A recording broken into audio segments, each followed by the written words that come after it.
Okay, I actually forget what number episode it is. I think we're on our sixth one here. I keep losing track, but it doesn't matter. The number, it's the guest, it's a special guest. I'm going to call him an influencer because he influenced me to kind of like start on my page and, grow it out that way. Thrift is okay, vintage is okay. And this is the legend himself, Thrift Golfer. There I we go. appreciate you being very kind with your word usage there, throwing out some of those legends and things like Well, that. dude, you're a legend in your own right, and I know thrifting in the Midwest. Before we get into it, yeah, you are a Chicago based. That's why I wore this today. Well, you're also Chicago, Midwest, which I appreciate.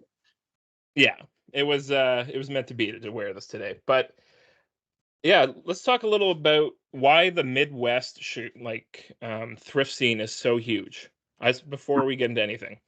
Yeah, so I get that a lot from people like where do you live? Like from the things I posted, or like what would you live in California? Do you live in Arizona, Florida? No, it's the north side and west side of Chicago and in the suburbs.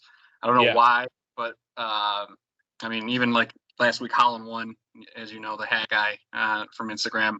Yep. He was like, it's like the mecca of thrifting, and I mean, when you think of Illinois, you don't think really of golf, but there's like 50 golf courses within 20 25-mile radius of where I lived up in Wheeling, Illinois.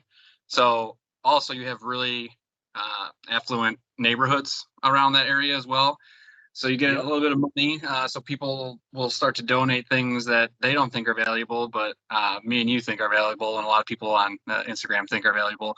Um, I would say even like last 4 years, like 4 years ago, right around the pandemic, was the best because unfortunately a lot of people are outside looking for Yep. club. So it was kind of um uh, my choice of what I get to pick. I mean, every day pretty much there was something that I would pick up. Hmm. Now, not so much. There's a lot of people in Chicago that have started to thrift, which is a good thing. I mean, Yep. there's a lot of people that you met at the tournament that do the same thing that I do, and people that have been doing it longer than I have too, as well. So it's just a really good area to pick up clubs for some reason. Yeah, and I credit you to like kind of my boom, especially into the States. Like I was getting some good traffic in Canada, but similar to what you said, like where are you from? Everyone just thought with you sharing and a few other thrifters in the Midwest. I was also in the Midwest and just in the States. Or maybe they thought maybe Michigan. Like I Yeah, am basically Michigan. I think we're even more south of Michigan, to be honest. yeah, But yeah, like I started throwing them out there, and then I think it was the Value Village video where I just kind of went, put a bag together, and it like made a really big boom down there, and that's where I started following all you guys, yeah, Midwest Vintage, and the other thrifting guys. And like you said, some people think it's garbage, but I love some of these old mid, you know, 90s, 80s blades, especially. Like you can still play some of these ones. oh yeah, And that's kind of a tie-in. Really want to talk about the tournament you threw in August. Yeah, and Hickory Hills in Chicago. yeah. Um, yeah, so was it like 30 or 40 of us? We ended up getting 40 Yeah. to come out, so we had 10 groups, which I was actually really. It was a lot more stressful than I thought, especially with not knowing anyone personally, only knowing people from Instagram. I only knew two people, which was Midwest Vintage Golf and Kellen Yep, of Thrifted Golf. course, Kellen. Yep. My one buddy that was the only person that I could get to come out and play with us because everybody was too scared to play Persimmons. They didn't want to ruin their game. Yeah. But yeah, it was stressful getting everybody out there.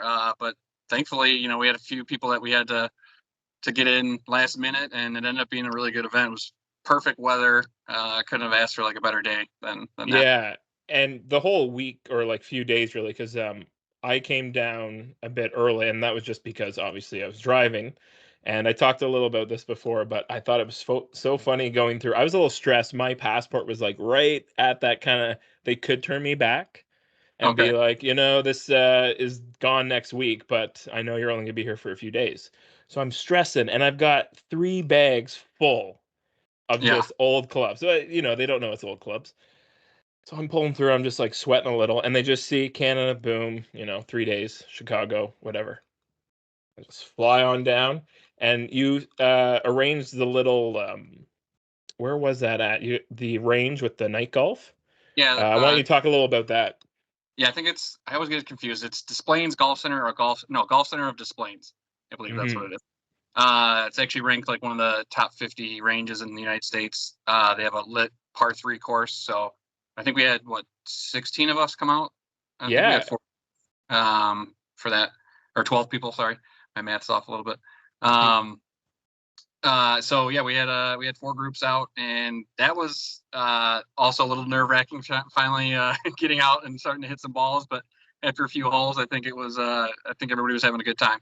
yeah, and that was the funny thing. I was thinking that too because I'm by no means scratch golf or anything, and I knew I was going to be shanking and stuff. But it was weird to step out and be like, okay, it's time to golf right now. We were hitting some putts earlier, but we didn't hit the range till after, which was I was like, oh, okay, so a bit of a drive. I think I took a few chips on my way over, but a few stops on the way. But yeah, I know what you mean by nerve wracking. It was just kind of like we're with all these people that we've only seen on video and on Yeah, Instagram, and I had actually, a few weeks before played with some people that I met up with, and I was like, how's it gonna go now? Like, all these other random people.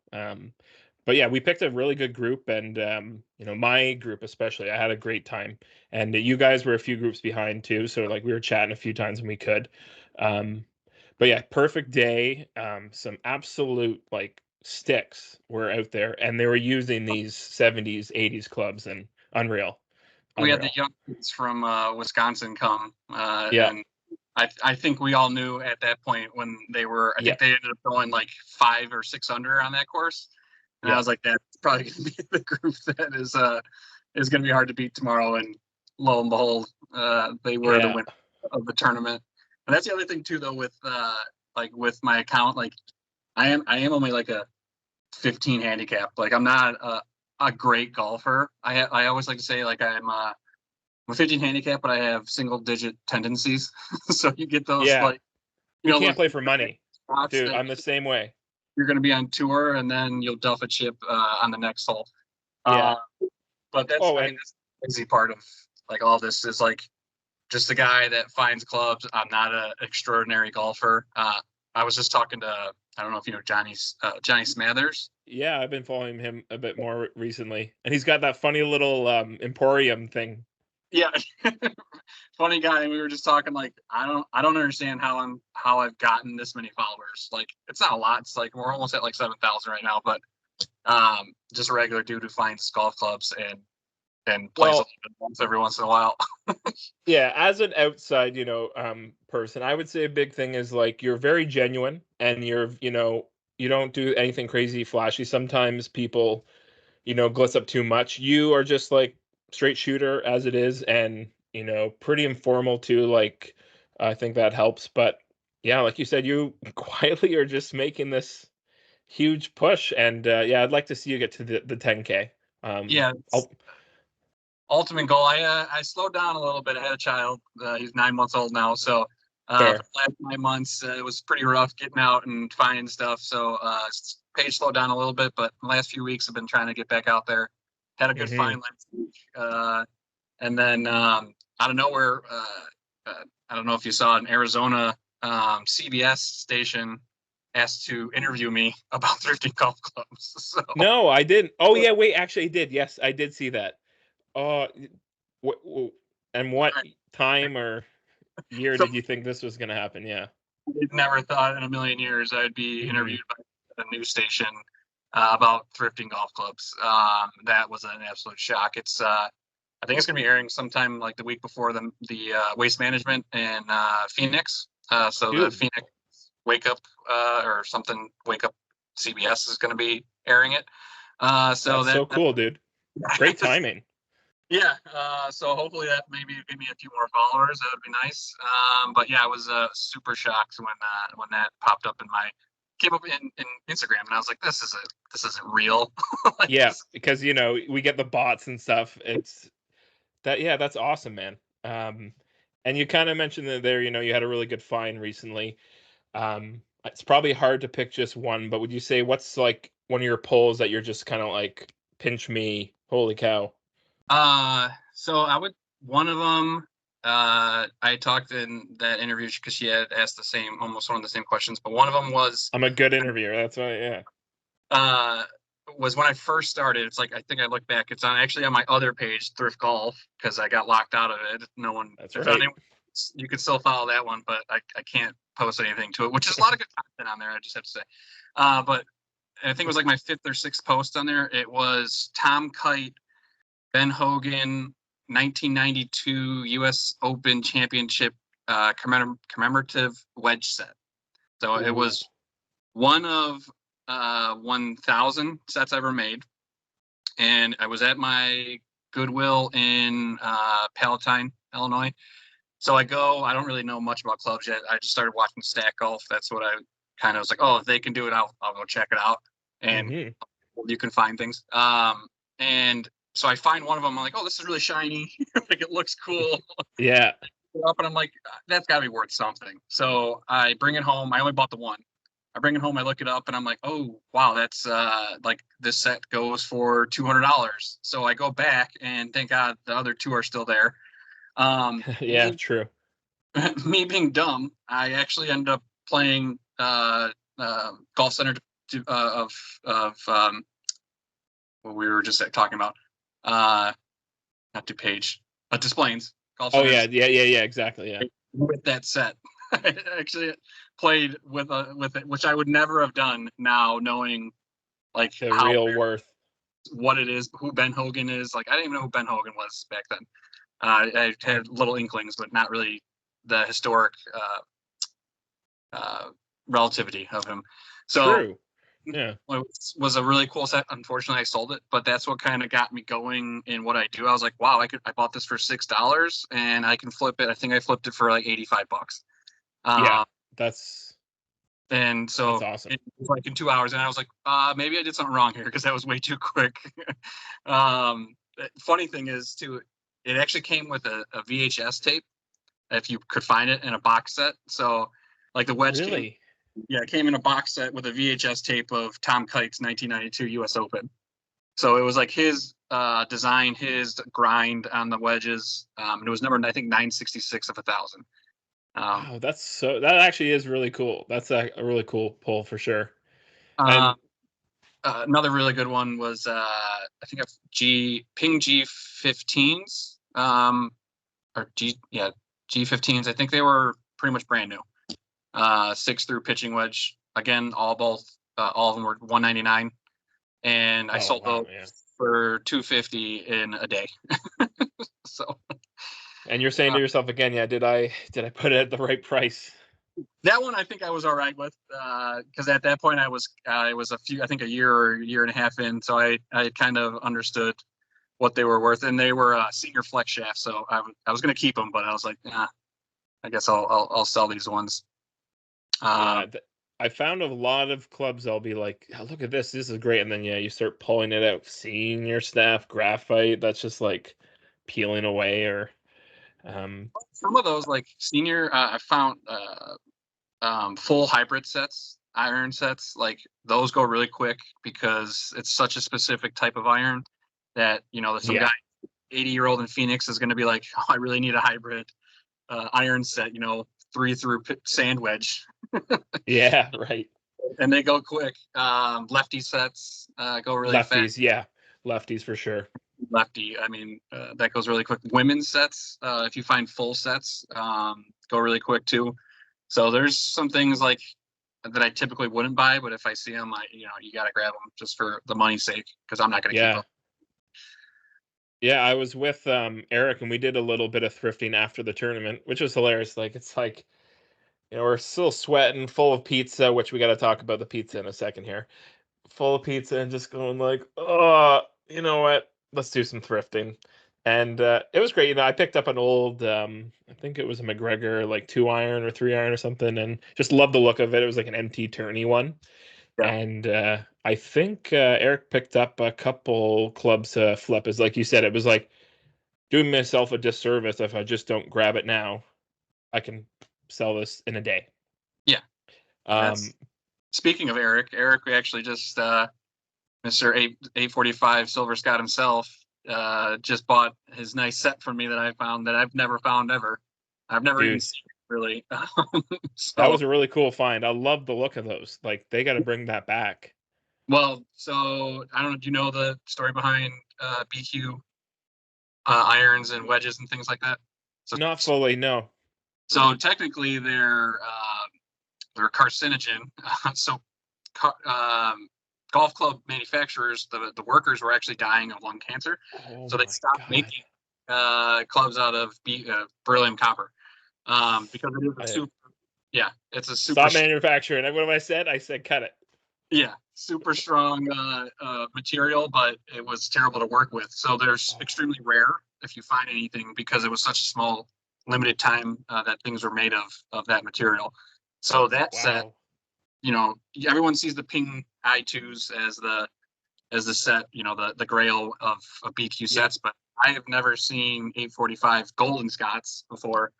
And this was 2 through pitching wedge, and then crazy story. Literally 3 days before that, I was at a plate again, and I found the sand wedge. So I bought the sand wedge before I found the set, and it's the Mm. exact same shaft and everything. So now it's 2 through sandwich, Oh and it's man, that's up in and Minnesota. and actually, man, talking about like sharing and giving, it was awesome. I remember, we leading up to the tournament, we were all sharing like our sets and stuff, which was great seeing everyone's stuff. And I was fortunate to find those D TaylorMade like 90s irons, like early irons or early 90 irons. And it was 3 through pitching wedge. And then they were like, Canadian $2 a piece, which I thought was like great. And you guys, that's a steal for you guys. Oh yeah, right now, Um, what 45 cents? I don't know. yeah, chump change, right? Yeah, I was pumped, and I just played them as is. The super, the grip was still on there. Uh, Pretty decent shape, and the blades were actually pretty clean. The grooves were good. But you did me a huge favor. You threw me the 2 iron when I got there to Chicago. You were like, "You did the longest drive. Here's a." And Here's yeah, I appreciated that. The set looks awesome now. I'm looking for the one. That's like the dream now. But getting the two was huge. Yeah, those 1 and 2 irons. I mean, you go on eBay and it's like, do I want to spend $60 on a Yeah, 40-year old 1 iron? Because they're out, yeah, they're they're expensive. yeah. But It's yeah, kind of feels like a game though. It's like you could buy one right now at a lot, or find one in the wild. exactly. Yeah, I yeah, There's some things that I won't buy because I just want to find them out in the wild. same. Still looking for Scotty Cameron. I haven't found one of those yet. I don't. Yeah, I That's think that's your instant like viral video. If you can pull one at like a flea market or a thrift store, people will go crazy. But for me, I think like the Wilson blade putter would be nice, like an old one, like the original. Um, and then that yeah, maybe like another nicer iron set, just something like crazy, like a crazy blade, like the maybe Aussie blades or something. the Max Flies I have not Yeah, found. There. I don't know that would be my grail. if you follow. I think he changed his name a few times. He used to be called the Carolina Thrifter or Hustler. I think his name Hmm. was. I don't know if you follow him or not, but I don't know if that's still his name. I think he might have changed it, but he just found a set. He was another guy when I first started that. He's kind of like a picker of everything. That's all he does. Yeah. Like started in golf clubs, and he helped me a bunch too. But he just found a set of Aussie blades. That's Ooh. still one that I have not found myself either. Yeah. Yeah, I put that up there as one of the ones that like, and now I'm very choosy now with what I look for. Like I'm not flipping as much. I'm more doing like the pulls like I want, or swaps even, but or completing sets really is kind of what I'm looking for. But um yeah, I want to jump back to the tourney and talk a little about the ending. I Yeah, really loved how that just like came so perfectly. Like you were saying, you're kind of stressed a little. You didn't show it. no, I'll give you that. You didn't show that at all. You held your own. But in that last putt, birdie putt on 18, we're playing. We probably had the worst group out of everyone there. To be honest with you, we had my buddy who's probably 25 handicap, has never played a blade iron in his life, has never hit a persimmon. But I'll tell you what, he hit the persimmon better than he hit his regular driver that day. So he was instantly hooked. But we had Kellen on the team, Thrifted Golf Finds, and then Kellen's buddy who used to play minor league baseball. So he could play a little bit. He was pretty athletic. Athletic, yeah. So, but none of us were like, there were some teams with like 4 scratch golfers on there, or guys that were single digit handicappers. Yeah. That was like my squad. Yeah. Yeah. You guys had a good squad, the young squad that up in Wisconsin that ended up winning. I forgot his handle. But yeah, we came down to 18. I think we were -6 or 7 at that point. We're like, oh, we're probably in it. We got a shot. All the other groups are just like mingling, like what are they at? Like, because we knew the score, we knew kind of an idea what the score was. Yeah, which as you knew, we weren't even close. But coming in, if you haven't been to Hickory Hills, which probably most people have not, 18th green is elevated probably 30 feet up, and then behind it is a fence to the parking lot. So yeah, most people, it's a small par 4 that's maybe like 290 yards. So you're going to lay up and it's a dogleg right. So you can't actually see the green. So everybody lays up and then you got like a 60, 70 yard shot in usually, which narrow too. It was a very small landing space. The false front there too, near the bunker. So you got the bunker to the left, false front to the front. So I would say 90% of the time, me and my buddies, we hit the false front and you go short because you don't want to go. I've seen balls hit cars and things. Yeah. So we got up on the green and I had about maybe a 25-foot putt, and it couldn't have been any better. Rolled in maybe 1 or 2 more revolutions and one went in. Yeah, just that little bit of the Tiger Nike sign dropped into the hole, which probably I was joking with my buddies, the best athletic moment of my life. yeah. Well, and it was perfect. Yeah, like you said, a way to end it. And I didn't know if I asked you what balls kind of were you playing? Because I was mixing so many old ones, like the Pro Staffs, those old ones, the Max Flies. I had some really old Max Fly ones. I don't know if I still have some, but I broke out the Tour Baladas, the Titleist, the 90 and 100 ones. I don't know which ones I was using, and then I also had newer Strixon soft feels because those are good with the old clubs. They get a good spin and good feel off the face. So I was kind of mixing, just taking them out of the bag. Smart. Yeah, me and Kellen still talk about it. So 2 shots with a 7-wood persimmon. The head was probably I don't know, maybe. Oh, like one of those baffers, right? Like it looks like one of those trains. Like a spoon. It's like a little spoon. Basically, we had I think it's hole 12. It's one of the parts after the turn. Yeah, okay. And it's like 168 yards. No one got on the green, and so I'm up last, and I'm like, I'm gonna hit it. So I take out this little 7-wood persimmon and put it at about 8 feet from the pin. Again, like one of the best shots of my life. I'll never do that again. And yeah, I think there was just something about that day. Like I definitely thought, I wasn't really content focused because I just knew there was going to be so much going on. I didn't want to miss or be like too worried, but it did happen a few times, and I noticed my game started slipping. So I was like, I'm to focus more on the game. And I still remember the first hole. I actually have it on film. I didn't realize this. I haven't posted it yet. I was saving it for this conversation. So I'm filming Ruckus. I'm filming, Jake's going off and Eric, and I'm so like, oh my god, I have to now tee off with my dad's old driver here on this like huge hole. The wind's blowing your face, that long par 5. Yeah. Like, oh my god. Just put my phone in my pocket, still recording. So you hear me like walk up, it's all recorded in my pocket. I take a swing. I like absolutely whiffed it, my first shot. So you hear us all kind of like laughing. Most people did. Yeah. But I went down there actually, and we were, into the wind and that kind of like raised fairway, and then obviously up to the green. We were, a country mile away, but your 2-iron, I pull it out, and I was just telling the group, like, look what I got here. And both me and Ruckus put it within like 16, 18 feet. And then Jake was actually closer, but just on the fringe. And so we took his, and I remember going up. I forget who took one putt. I see them taking. I was like, okay, this is my time. I whiffed the first one. I hit a really good shot. We didn't take it though. I'm like, I got to make this putt so I can be like known as the eagle guy. So I like it's kind of shady. At least I waited for the second one. I didn't wait till Yeah. the fourth. And I was like, let me take it now. And I even looked at Jake and just gave him a little nod, put the putt in. I just knew that day was going to be like good vibes. And even if we didn't win, which we were close, actually, we had a really good group. You guys were 10 and 10 or 12 under? Yeah. 12, I think. Yeah. What, and Uh, 15 under, I think. And 15, I think. One. Yeah. On a good day golf, with those Blades and Persimmons. golf boutique, right? I think is Golf his. Boutique. Yep. I was Uh, thinking Pin High Golf, but they're no, they weren't the other group. yeah, Um, another good group though too. but yeah, and what a it was so nice to have everyone kind of come together. And then was it BTS shop? Yep. They did like the prize things for Yeah. your So, attorney. and oh my God, there was another, um, he's gonna kill me because he sent all the handmade divot tools as well, from the Yes.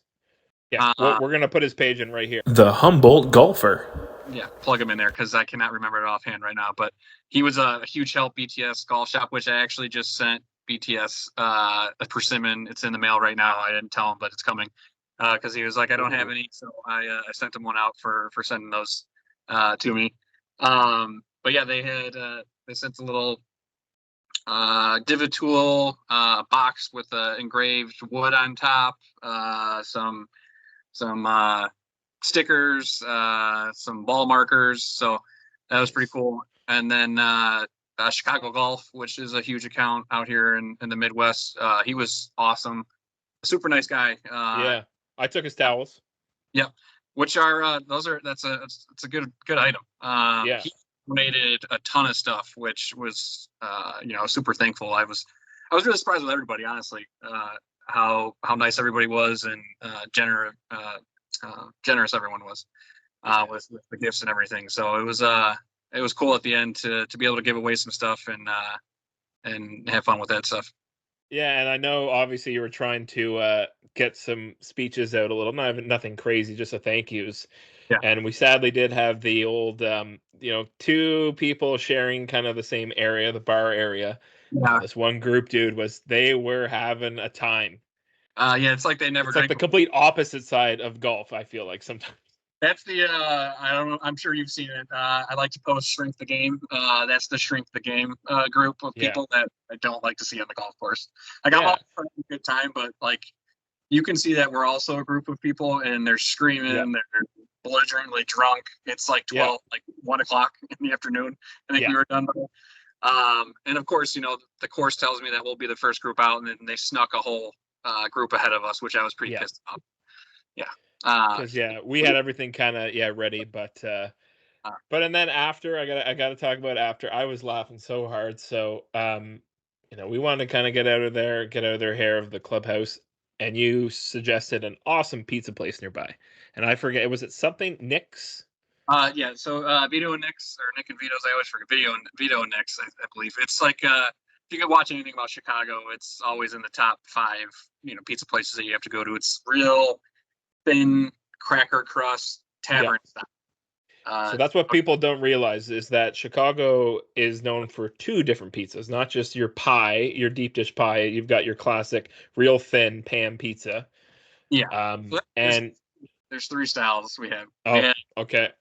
Yeah, we have that thin crust that you were just talking about, the cracker. Then we have something in between, which is a little bit thicker, which that's probably the most popular in Chicago, is like your real tavern style pizza. And then your deep dish, which honestly most Chicagoans don't eat.